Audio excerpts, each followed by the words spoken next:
ٹھکائی تو اب ہوگی، ٹھکائی تو ہوگی۔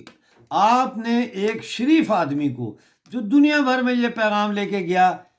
کہ یہ جنگ کا، یدھ کا ٹائم نہیں ہے، یہ امن کا ٹائم ہے، نیگوسیشن کا ٹائم ہے، آپ نے اس شخص کو یہ حملہ کر کے دیوار سے لگا دیا ہے۔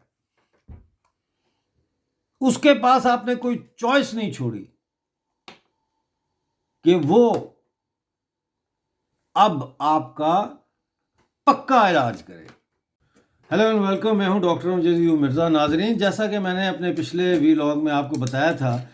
کہ جیسے جیسے جنگ کے بادل ساؤتھ ایشیا پر منڈلا رہے ہیں، ویسے ویسے پاکستان کے بزدل جرنیلوں نے اپنی فیملیز کو ملک سے باہر منتقل کر دیا ہے۔ پاکستانی فوجی جرنیلوں انکلوڈنگ عاصم منیر جو آرمی کے چیف ہیں، ان کی فیملیز کے بارے میں یہ بتایا جا رہا ہے کہ وہ برطانیہ اور دوسرے جرنیلوں کی فیملیاں نیو جرسی کی طرف روانہ ہوئی ہیں آج سے 2 دن پہلے، اور آج صبح ذوالفقار علی بھٹو کی جو نواسیاں ہیں، آصفہ بھٹو زرداری اور بختاور بھٹو، وہ بھی آج صبح پاکستان چھوڑ کر کینیڈا کے لیے روانہ ہو گئی ہیں۔ پاکستان کے حکمران طبقات اتنے خوفزدہ اور بوکھلائے ہوئے ہیں کہ انہوں نے نہ صرف اپنی فیملیز کو پاکستان سے نکالنا شروع کر دیا ہے، بلکہ انہوں نے اپنے پیسے، دولت، سارا کچھ ملک سے باہر منتقل کرنا شروع کر دیا ہے۔ اور اس میں کوئی بعید نہیں کہ اگر پاکستان اور ہندوستان کی جنگ ہو تو یہ خزانہ جنگی اخراجات کی وجہ سے خالی نہیں ہوگا، بلکہ ان فوجی جرنیلوں اور پاکستان کے ان سیاسی حکمران خاندانوں کی لوٹ مار کی وجہ سے خالی ہو جائے گا، بلکہ آلریڈی خالی ہو چکا ہے میرے اندازے کے مطابق۔ ناظرین، اس وقت صورتحال یہ ہے کہ بلوچ عوام مودی سرکار سے بنتی کر رہے ہیں کہ وہ پاکستان پر حملہ کریں۔ سندھ کے عوام، آج 10 دن ہو گئے سندھ بند پڑا ہے، سندھ کے عوام بھی مودی جی کی راہ تک رہے ہیں۔ اسی طرح سے KPK، جس کو خیبر پختونخوا کہا جاتا ہے، وہاں پہ جو پاکستانی فوج نے مظالم ڈھائے ہیں، اس کے بعد وہاں کے جو عوام ہیں، خاص طور پر جو آرمی پبلک سکول میں جو قتل عام ہوا تھا، اس قتل عام کے جو والدین ہیں یا جو ان کے رشتہ دار ہیں، وہ بھی مودی جی سے بنتی کر رہے ہیں کہ خدا را پاکستان پر حملہ کریں۔ اور تو اور میری جب پاکستانی قبضے والے جموں کشمیر میں بات ہوئی تو انہوں نے کہا کہ ڈاکٹر صاحب، اس وقت بڑے پیمانے پر POJ کے اور گلگت بلتستان کے سیاست دانوں کو اور مذہبی رہنماؤں کو موبلائز کیا گیا ہے کہ وہ انڈیا کے خلاف مظاہرے اور جلوس نکالیں، لہٰذا مذہبی جماعتیں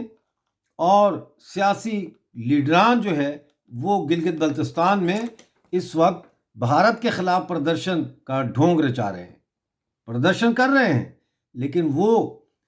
عمومی جو جنرل کنسنسس ہے گلگت بلتستان کی پاپولیشن کا، اس کو ریپرزینٹ نہیں کرتے۔ اسی طرح سے POJ کے میں آپ میری ویڈیو میں دیکھیں گے جس میں پاکستانی قبضے والے جموں کشمیر میں جو تحریک چلی، جوائنٹ عوامی ایکشن کمیٹی، اس تحریک نے جو ایک اتحاد پیدا کیا، برادری ازم سے اوپر اٹھ کے لوگوں کو ایک قوم کی شکل دی، اس کے لیڈر بھی اب پاکستان کے ترانے گا رہے ہیں اور انڈیا کو چنوتیاں دے رہے ہیں۔ انتہائی شرمناک کردار انہوں نے اپنا لیا ہے، لیکن اس کا یہ مطلب نہیں ہے کہ پاکستانی قبضے والے جموں کشمیر کے جو نوجوان ہیں، جو عوام ہیں،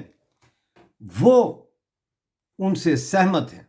کیونکہ جن لوگوں سے میری بات ہوئی ہے POJ کے میں، وہ کہہ رہے ہیں ڈاکٹر صاحب انڈیا حملہ کرے، یہ کٹا کٹی جو بھی نکلنا ہے اس کو نکالے، ہماری جان چھوٹے۔ اور تو اور ٹک ٹاک اور سوشل میڈیا بھرا پڑا ہے پنجابیوں کے جو چھوٹے چھوٹے شارٹ ویڈیوز ہیں ان سے، جس میں وہ مودی سرکار سے منتیں کر رہے ہیں، ترلے لے رہے ہیں، بیگ کر رہے ہیں کہ خدا را آپ ہماری ان فوج کے جرنیلوں سے جان چھڑائیں، کیونکہ یہ پاکستان نہیں، یہ جرنیلستان ہے۔ اور پنجاب کے لوگ جو کبھی پاکستانی فوج کی بیک بون ہوتے تھے، وہ اب پاکستانی فوج کے سب سے بڑے مخالف ہیں، کیونکہ ان کا لیڈر عمران خان پاکستانی فوج نے جیل میں بند کروا رکھا ہے۔ اس پورے بیک ڈراپ میں دیکھنے میں یہ آ رہا ہے کہ پہلی دفعہ ایک ایسا ملک ہے جس کی عوام اپنے دشمن ملک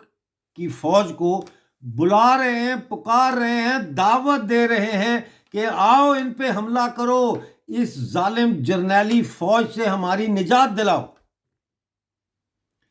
یعنی اگر ہندوستان پاکستان پر زمینی، فضائی یا سمندر کے راستے سے حملہ کرتا ہے تو پاکستان کے عوام کی جو میجورٹی ہے وہ پاکستانی فوج کا ساتھ دینے کے لیے تیار نہیں ہے۔ ہاں، پاکٹس تو ہوں گی، چند لاکھ ہوں گے، کروڑ بھی ہو سکتے ہیں، جو بھارت کے خلاف زہرہ سرائی کریں گے، جو بھارت کے خلاف کہیں گے کہ ہاں ہم پنجاب سے ہیں، ہم لڑیں گے انڈیا کے خلاف۔ لیکن 25 کروڑ کی آبادی میں سے اگر 1 کروڑ کی آبادی یہ کہہ رہی ہے تو باقی 24 کروڑ کہہ رہی ہے کہ مودی جی آؤ اور ہماری جان چھڑاؤ، ان ظالموں سے جان چھڑاؤ۔ ان حالات کو کون بھانپ گیا ہے؟ کس نے ریئلائز کیا ہے اس سچویشن کو؟ میرے سے، آپ سے پہلے کس نے ریئلائز کیا ہے؟ فوجی جرنیلوں نے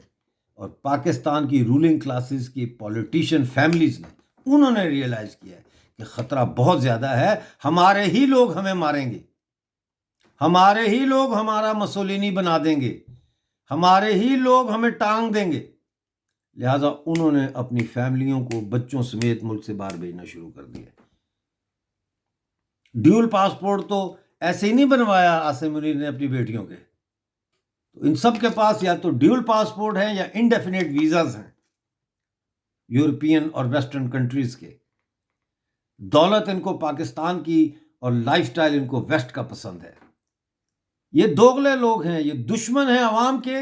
یہ دشمن ہیں امن کے، اور سب سے بڑے یہ دشمن ہیں اس کائنات کے، اس یونیورس کے، کیونکہ ان کو اس سے کوئی لینا دینا نہیں ہے کہ یونیورس کا کیا بنے گا، ایٹمی جنگ ہوتی ہے نہیں ہوتی ہے۔ ان کو اپنی دولت سے، اپنی پاور، شکتی، اپنی جو ہے